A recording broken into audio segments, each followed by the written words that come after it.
Udumo kuNkulunkulu wephezulu nokuthula emhlabeni kubantu abathokozelwa nguye uJesu Kristu inkosi.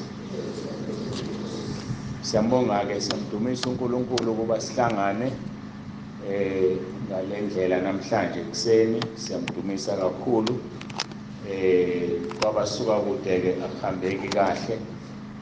Siyabona ukuthi hayi bafikile abalahlekanga. Uma ngicele akafiki kusho ukuthi ulahlekile mhlawumbe noma uyazabalaza-ke naye ngoba konke kunzinyana khona, kodwa-ke siyambonga uNkulunkulu-ke kakhulu osigcinile sahlangana. Inkonzo yokushisa namhlanje ngicabanga ukuthi sizoqhubela sishone khona manje, siqale ngakho ukushisa, kodwa ngibona libalela-ke angazi noma sothi siqede libe selinayini-ke ngoba bebekhombise ngathi lizokuna.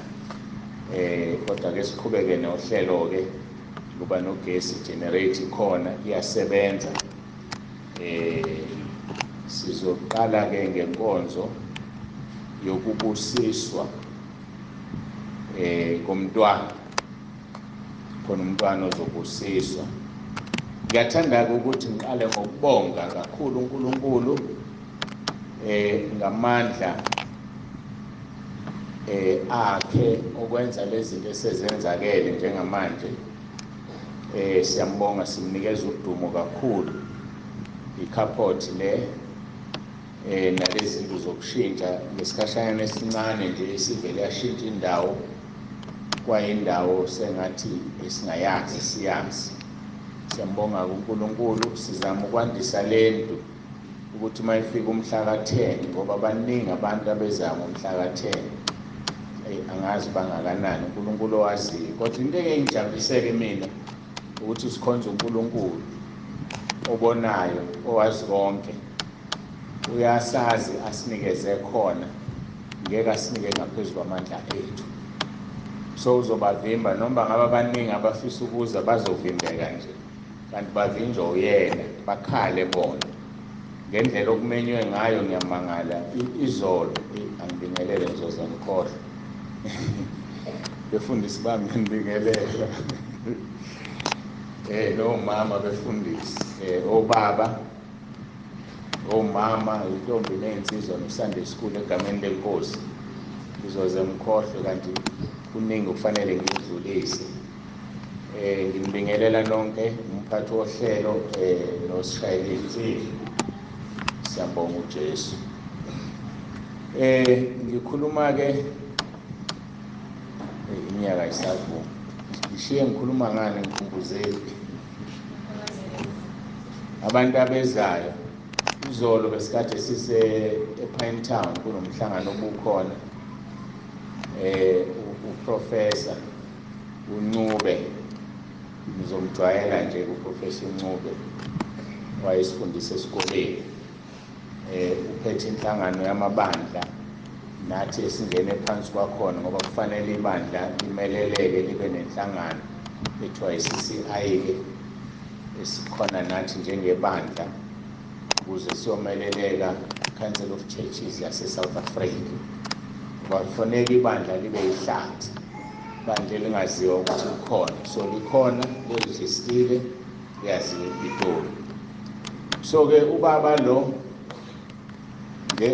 ngomgqibelo lo wokugcina esikoleni wafika wamema abafundi besikole, sothisha sabafundisa, wabamema wathi abafikela ngomhla ka-10.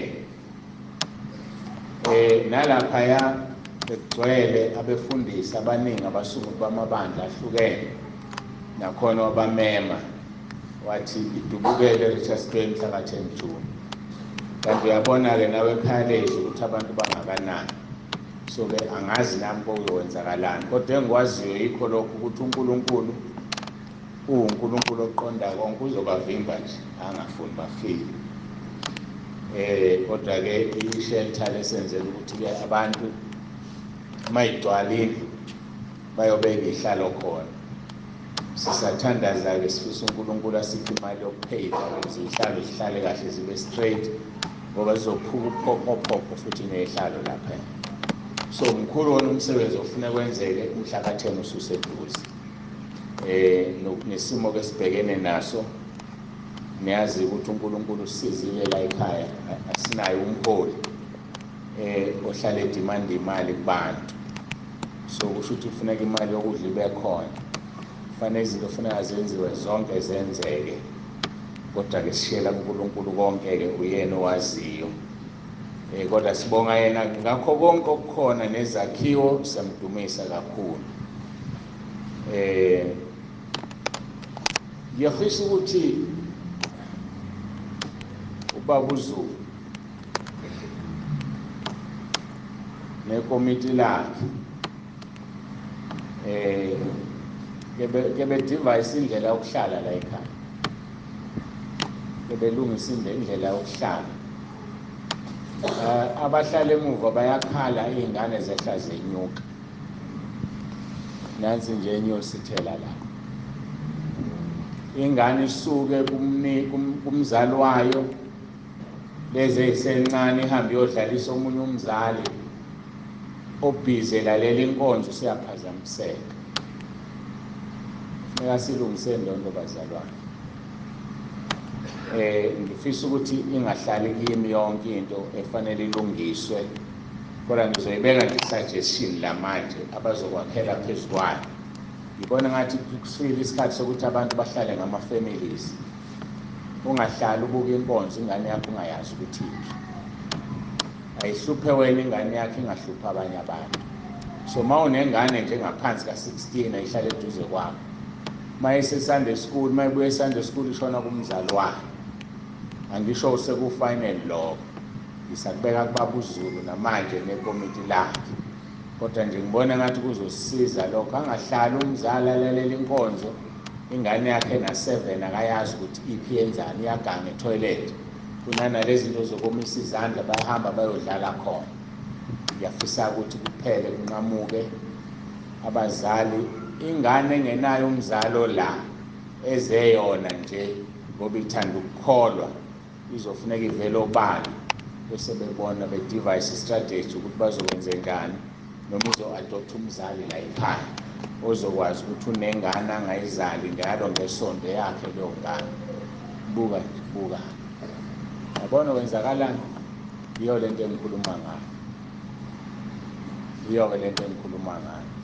So kufanele iphele inqamuke bazalwane. Buka nje, isishonela le nomunye ushona le, angazi uma bephelezelana. Asidlulele. Yileyo nto-ke ngifisa ilungiswe. Nomzali-ke onengane ekhalayo, yabona nje wasikhathi singabibikho nje, obeshumayela la basithumelela inkonzo, sithi masidrayiva sesibuya endleleni bese siyayilalela sifake epikeni zemoto, uzwe ingane ezikhalayo ezihluphayo. Uzibuza ukuthi umzali wakhona uthuleleni engaphumi ingane ekhaya, uthuleleni umzali wayo athule ingane ekhaya. Mayikhala nje ingane yakhe ukuthulisa ingavumi, sukuma uphume uyohlala eduze kwewindo ulalela inkonzo. Asiceleke bazalwane kuhambe kanjalo. Ibandla liyakhula liyanda, sidinga sisebenzise o-Asha-ke bese bekhala abantu ngo-Asha futhi. Kanti ithina esilethe lezi ngane emhlabeni kufanele sibone ukuthi ziyamanejeka egameni lenkosi. Ngicabanga ukuthi okwamanje ilokho mhlawumbe ngifisa sikumemezele, nokuthi-ke sebengaqala abantu kusho abeza enkonzweni kaJulayi. Ngithi ngikhuluma-ke ngoba ngikhuluma nasekhaya lethu. Abantu abezayo enkonzweni kaJulayi sebengaqala basho ukuthi bayeze enkonzweni kaJulayi. Enkonzweni yomhlaka-10 June ngilindele wonke umfundisi we-branch abekhona. Wonke umfundisi we-branch abekhona mhlaka-10 June. Siyabonga-ke, ngizocela ukuthi sikhuleke sibonge uNkulunkulu ngakho konke asesenzele khona, njengayo le carport uma ungezwa ukuthi ibize emalini angifuni ukusho kodwa uNkulunkulu siyambonga. Ngifisa ukuthi ngesikhuleke sithathe lesi sikhathi siguqe sikhuleke kwelona lo yakhuleke simbonge uNkulunkulu ngakho konke asenzele khona. Ngeke ngezwe amanye ama-comment athi khona omunye wayesebenza la, angifuni ungasho ukuthi wayenzani, mayesephuma bambe itekisi sethi udrayiva wetekisi umthetho wakhe lo mfundisi wenu noma hayi wenu ngoba uyambona ukuthi uyasebenza, umthetho wakhona lo mfundisi wala ubaba Nsibande uqondeni kanti. Hayi uthi-ke le ndoda ngizama ukulalela ngicabanga ukuthi kunegative uthe laze lalihle isondo, yazi ukuthi sekusedolobheni phela vele wathatha isondo lasedolobheni wazolibeka uyancoma kodwa uqala kabi. Umfundisi wala uqondeni kanti, yayibona lokho. So-ke abantu-ke bayajabula abanye, yebo bangaba khona abanomona sinandaba nabo, sibonga abancomayo, kodwa thina-ke sincoma uNkulunkulu wethu, incomo zonke ziyakuyena ngoba mase sizamukela sesiyaphakama uzosishiya. Bekunesiphepho la kunakho konke akwenzekanga lutho la ngaphandle kwamanzi angene ngale. So uma uyibuka loo nto uzobona ukuthi uNkulunkulu uyiprotectile le ndawo yakhe. Base kunalo mphemeke nje kanje kulula kungena komoya ngaphansi uhambe. So simbongeke uNkulunkulu ukuze asigadele. Akunamuntu ohlala la ngelanga singabuya ihlalo zingekho zonke la, izinto eziningi zingekho kodwa uNkulunkulu usigadele. Suthi uzobona kubale izibala lezi zinto kuze mase sikhuleka ubale ufikela kubaleka khona simbonge uNkulunkulu. What a mighty God we serve. What a mighty God we serve. What a mighty God we serve. What a mighty God we serve. What a mighty God we serve. What a mighty God we serve. What a mighty God we serve.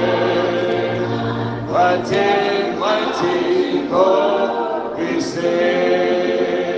What a mighty God we serve. What a mighty God we serve. What a mighty God we serve. What a mighty God we serve. What a mighty God we serve. What a mighty God we serve. What a mighty God we serve. What a mighty God we serve. Baba egameni likaJesu uNkulunkulu wethu onomusa, siyakuthola phambi kobuso bakho, siyakubonga. Sithi akekho uNkulunkulu ofana nawe uNkulunkulu omhlaba. Nkosi, izinto ezinhle osenzele zona masikhumbula la sisuka khona endlini encane. Nkosi, endlini okuphuzela kuyithwala wayingelisa sakhonza sabiza igama lakho wayingelisa nendawo. Namhlanje sikhona endaweni lakho. Siyazi ukuthi kuningi sakhono kwenzeka sivela wena Nkosi singakubonga kuze kufike la ngamandla kuze kufike la ngenxa yakho. Ngaphandle kwakho Nkosi akwenzeki lutho. Sinamandla okwenza konke ngayo isikhona sakho. Ngegama elinamandla likaJesu Kristu, ngegama elinamandla likaNkulunkulu wethu, ngiyacela-ke Nkosi ukwenanisa. Ngiyacela uNkulunkulu wami ukwenanisa nawe ngazisa igama lakho ngoJesu Kristu Nkosi yethu. Udumo lonke lungolwakho, udumo lonke lukufanele emkhathini Nkosi. Manje lonke igama lakho kule ndawo ukulihlonishwe yaziwa Nkosi njengendawo yakho, indawo engcwele. Siyabonga Nkosi esiphilayo, siyabonga Nkosi uqinisekile wena ngoJesu Kristu Nkosi yethu.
sovula ivangeli kaMarko chapter 10, ukubusiswa kwabantwana, siqala ukufunda verse 13.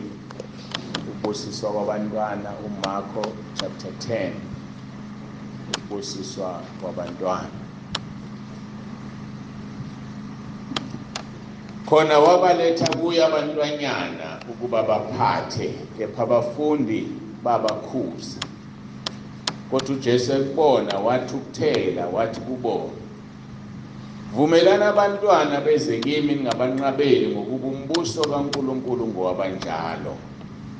Ngiqinisile ngithi kini, lona loyo ongamukeli umbuso kaNkulunkulu njengomntwana kasoze angena kuwo.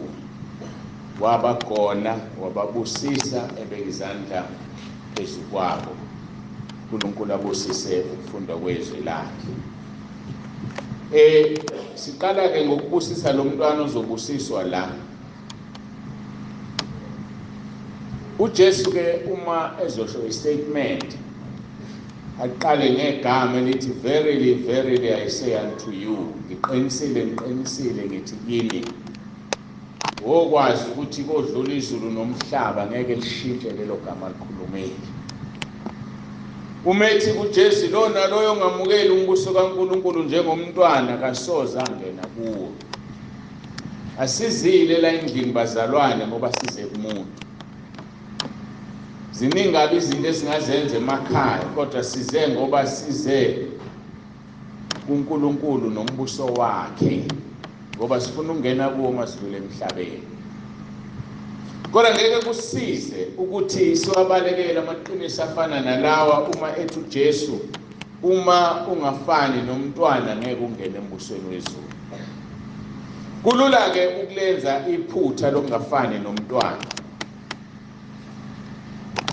Ube nezinto zakho hayi zethu, siphila sihleze ekhaya. Ube nezinto ezingathintwa, umntwana ebengenazi izinto ezingathintwa. Kukhona yini ukufana nomntwana la? Ube uphakeme unomina, mina kima kwenziwa ukuthi mina ngizokukhombisa ukuthi ubani. Thina bobaba uNkulunkulu sibekile saba izinhloko kulomzimba esiyiwo namakhosikazi ethu. Kodwa sikho isidingo soku-exercise ukuba indoda abeseyalimala owesifazane. Abesifazane baphiwa ukuthi babe umzimba osekela leli khanda, kodwa sikho isidingo soku-exercise ukuba umzimba. Indoda izibona ukuthi ngeke yenze lutho ngaphandle kwalo nkosikazi, ngoba phela yona isebenza, unkosikazi uyasebenza. Noma unkosikazi ayizwela ukuthi akalutho kuleli khaya, ngoba phela indoda iyasebenza, yena akasebenzi. Kuze kwenzeke izinto ezibuhlungu emakhaya, kuthulwe, ngoba phela ubaba wala ekhaya uyasondla. Mhlawumbe ubaba wala ekhaya nje ubhizi nokubeza ingane yala ekhaya, simtshelile umama wayo, uthule, uthi thula mntanami sizodlala. Isono leso kunina nobabili. Ingane ngenhliziyo yayo yokwethembeka iyareporta, wena uzo-exercise amalungelo angekho phezu kwelungelo lengane, uzoyithambisa. Ayikho into ebuhlungu engihlangabezana nayo kubantu behlukumezekile engqondweni, befuna ukukhulekiswa, bephethe ukungcola okwenziwa kubona beyizingane, benziwa obaba, omalume, obhuti abadala. Uthi bombuzo ukuthi awushongo ngani, athi ngangesaba. Bazalwane, sifikile isikhathi uma bengabe besingekho empilweni yakho sokuthi uzihlanze uzingcwelise bese uziphathisa komntwana. Ayikho into emnandi njengokuthi uthi umdala bese uyazithoba Ngizolokhu ngicaphuna nje emhlanganweni wayizolo ngoba kuzenzekele spontaneously. Kodwa sekuyabuya manje ngoba bengakunakanga. Ngiyakhumbula ukuthi ke kwakhona la kufanele sidlule eminyango. Ngayidedela insizwe encane.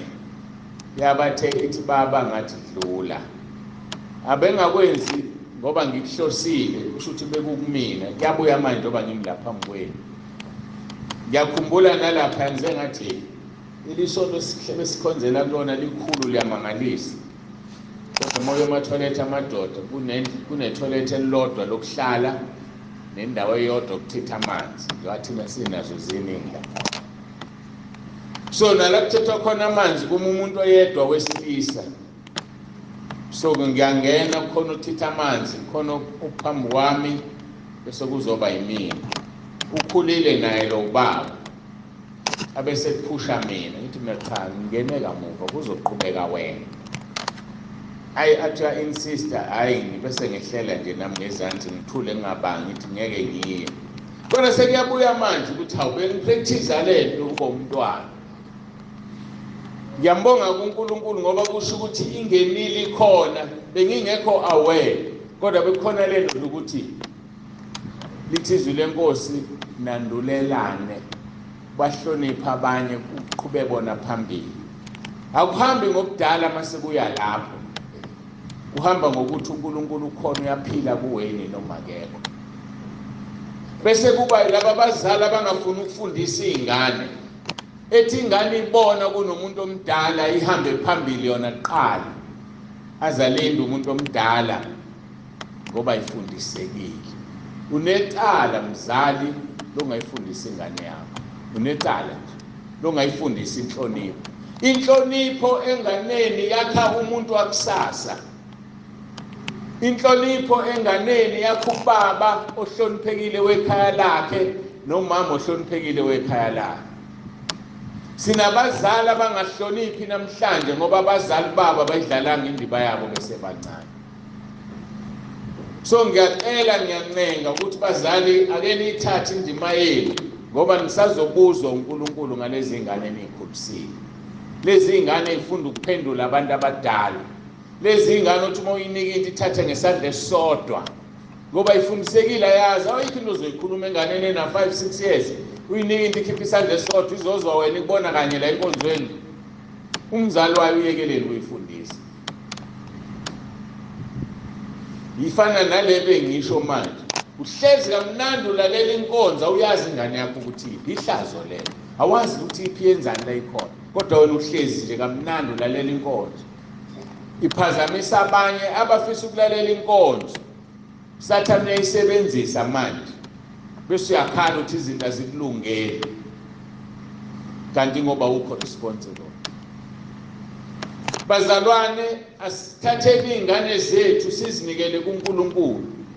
Nikele ingane yakho kuJesu njengoba benza laba bazali. Ngesikhathi benza laba bazali angazi ukuthi kwakutheni enhlizweni zabo. Kodwa kwafika ukuthi asithathe ingane zethu ziyobusiswa.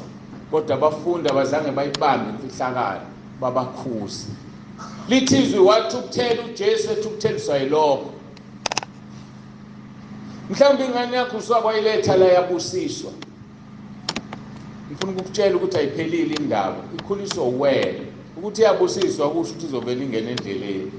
Futhi usunecala elikhulu lokuthi unengane ebusisiwe ehlaza engafundisekile kodwa ibusisiwe. Ihlazo lelo. Bazali ake sibe responsible enganeni zethu. Sizikhulise ngendlela okuyoba ngeyazo. Uthi mawubona ingane yakho yona uzibuze kuqala ngaphambulweni nayo ukuthi ngiyenzile mina indima yami kule ngane njengomzali. Ngoba uzothola ukuthi lento eyenziwa ingane mawungahlala phansi ukuze abazali bakho yenza exactly into oyenza kuphela ukuthi ufuzo ledlulela wawunjalo nawe. Bake bangithokozisa abanye abantu ekhaya lezwi bezovuma izono zabazali. Ngiyazi ukuthi aningizwe angisho nanambani uvuma izono zabazali. Umuntu oresponsible ahlale phansi nomzali wakhe ethi ungixoxele mama nganginjani ngisemncane, nganginjani ukuhlupha. Ufuna lo muntu, ufuna umnyombo ukuthi kungani engenzi kahle ekukholweni. Mhlawumbe ezothi baba Nsibande ngicela ungikhulekele. Umama ungitshela ukuthi waphuza isihlambezo ekhulelwe ndini. Yabo lo muntu akavumi isono sika mama wakhe, kodwa uzama ukulwa nedimoni eliphila kuyena alithole ekhulele esesiswini. Athi umzali wami ungitshela nami ngalahlwa njengezinye izingane. Ngiyadlula mina kulo muntu ngibona ukukholwa kwakhe ukuthi ufuna uba perfect. Kodwa khona abantu abazenzile lezi zinto abafuna ukuzivuka. Thatha ingane yakhe wayilahla ngelisiko lokulahla. Leyo ngane ilahliwe ngisho ezulwini nakumoya, izokhula ikuhlupha ikuphoxe ngoba wayilahla. Kodwa mayithola ivangeli njengalezi ezinye, ihlale phansi kuze kumzali wayo ayitshele sakufaka iphandle. Sasingabathola abantwana, sayinyangeni yasinika umuthi sakuthola. Injalo leyo ngane moyicabanga, kodwa ufuna ungcweliswa. Angikhulekela ukuthi kuthethelelwe abazali, ngikhulekela yona ukuthi kukhululwe emandleni kaSathane. Uzobona unenkinga yezinto ezenzeka empilweni yakho kanti ngoba ufuna ukuhlala phansi abazali bakho bazoze bashone ungalazi iqiniso ngawe. Awulale ebusuku uhlushwa amaphupho. Sabathe uyalwa nenkanuko ayipheli. Awazi ukuthi kwenzakalani kuwena. Hlale phansi nomzali wakho umbuze, uzokutshela. Futhi musumbuza umethuse. Xoxa nje kamnandi, awuyazi ungixoxele mama. Ngangiyingane enjani. Awubuzelani nto, cha ngiyabuza nje mama, yazi into kufanele kabe uyazazi ezinye izinto. Noma usumtshela ukuthi ufuna uvuma isono noma ubona into zakho zingalungi uzoqhela. Ngoba mhlambe nje kade umuntu unembeza. Uthi usibani nje akawuthola umsebenzi. Bakhona vele abanye aqhamuke kanjalo. Athi usibani ngiyambona impilo yakhe ayilungile, esikoleni akenzi kahle. Nasemshadweni uyahlupheka kungenxa izono zami. Izono zakho ziphi? Aqala ayithulule ukuthi ngesikhathi ekhulelwe ngane wayenzani. Mhlawumbe wayiphuza utshwala, wayenza izinto ezi-affectele ngane. Kodwa ngeke wena kutshele ngoba uyazi ukuthi wena uzothawu kanti nginjenje mama indaba zakho. So ungakwenzi kube tense, xoxa nje kahle. Akhulume naye under relaxed situation. Kanti uyazi ukuthi mawusuka la uyofuna umkhuleko ukuthi usizwe kulento ukhululwe. Ngoba sizalelwanga ekukholweni sonke. Sidinga ukukhululwa emandleni kaSathane. Uzozafe lo mzali engakutshelanga izinto akwenza zona. Nendawo adatshwa kuzo. Uthi kuJesu, ngiqinisile ngithi kini, yilona loyo ongamukeli umbuso kaNkulunkulu njengomntwana kasoza angena kuwo. Wenzani mawufuna ihistory yakho yobuntwana? Ufuna ukuba umntwana ubuyele emuva lapho wawukhona. Uyothola izinto lezi ezidala ukuthi ungahambi kahle ngokukholwa. Noma ngabe uhamba kahle, mhlawumbe zizohamba zihambe zivuke. Awuhlale phansi nomzali wakho uxoxe. Akutshela izinto ongazazi ngawe. Ngoba umqondo ongakabikho. Sikhuleke uNkulunkulu akusize. Ngiyacela abazali owetebo Sithandazile Mbatha eze ngaphambili noma beze ngaphambili oyedwa ubaba kekho semsebenzini uthabaqamba abantu amagama yayizwa kodwa leli amagama owetebo Sithandazile Mbatha. Awu shando kandaba umthiya lo omncane angimgoneke usizwe lo sikwazi ukubona kangazi ungampheki ukuphela yenzuko Sithandazile yenzuko baba egameni likaJesu ngiyakhuleka nangowetebo Sithandazile Mbatha ngikela kuwe manje Nkosi. Shilo wathi asivumela abantwana beze kuwe usisabazali balomntwana baba nomama ukuletha lo mntwana kuwena. Ngiyacela Nkosi wenze umsebenzi ukuthi umbiyele njengenhlamvu lakho, umbiyele Nkosi lo mntwana ngamahubo 34:7 ingelosi yakho Nkosi imise mazonke kulo mntwana. Mbiyele Nkosi ngamahubo 139:5 umzungeze umntwana ngaphambili ubeke isandla sakho phezu kwakhe. Kakhulu nango Isaiah 54:17 asikho isikhali esilolele lo mntwana nomndeni wakwambathe sokuphumelela nolimo lwavukelayo Nkosi uzolwahlulela. Siyacela-ke Nkosi ubeke sakho isandla phezu kwakho ukubusise akhule abe ingane ebiyelekile. Sikunikela kuwe nomndeni wonke wakwambatha uJesu Kristu osephilayo. Amen. Nikeze isitifiketi sakhe. Awuyaletha kahle ingane isencane. Ngeke ayithinteke. Ayingane engezuhlupha noma kuthiwa ilele ebusuku. Siyambonga-ke kakhulu uNkulunkulu. Uyinkosi ephakemeyo, bongeni, bongeni, bongeni, uJesu uyinkosi, uyinkosi ephakemeyo.